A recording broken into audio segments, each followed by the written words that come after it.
Hello mga kanegra, ayan. Siyempre tayo ngayon sa Labangka Cruises, ayan. Tapos ang ating trabaho, so uuwi na tayo ngayon. So this time, ang gagawin natin is maglalakad tayo dahil medyo maliw naman.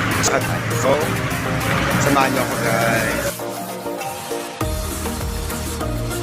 Ayan, ito tayo sa Maya Cruise Labangka.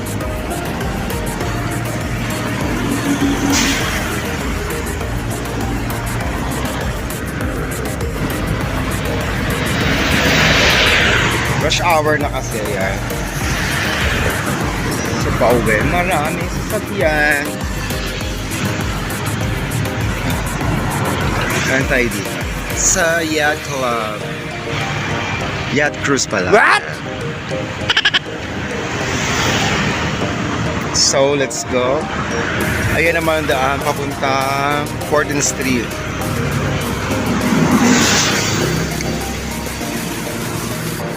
So, let's go. Hindi, nakakatakot nga lang kasi bibilis sa mga sasakyan. Pero dito kasi sa PMA kasi safe maglakad dahil talagang organized at very sumusunod talaga mga sasakyan dito sa mga patakaran ng SPMA. So, ayan. Diyan tayo galing kanina. Diyan tayo nag... Wow!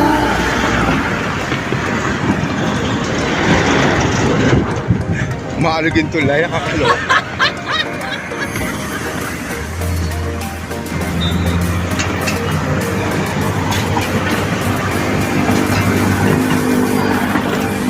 So, ang labas natin ito ay sa SM.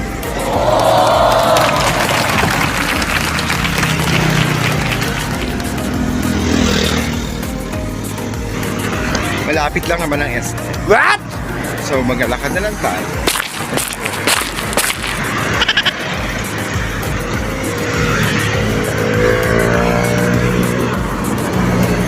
Dito ay marami kayong makikita nag-jogging, nag-exercise.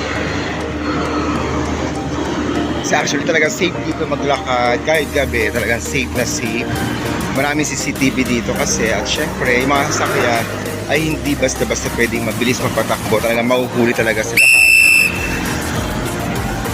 And kaya kahit tayo din naman naglalakad tayo dito, kailangan ay maayos din naman tayo para syempre iwas disgrasya din.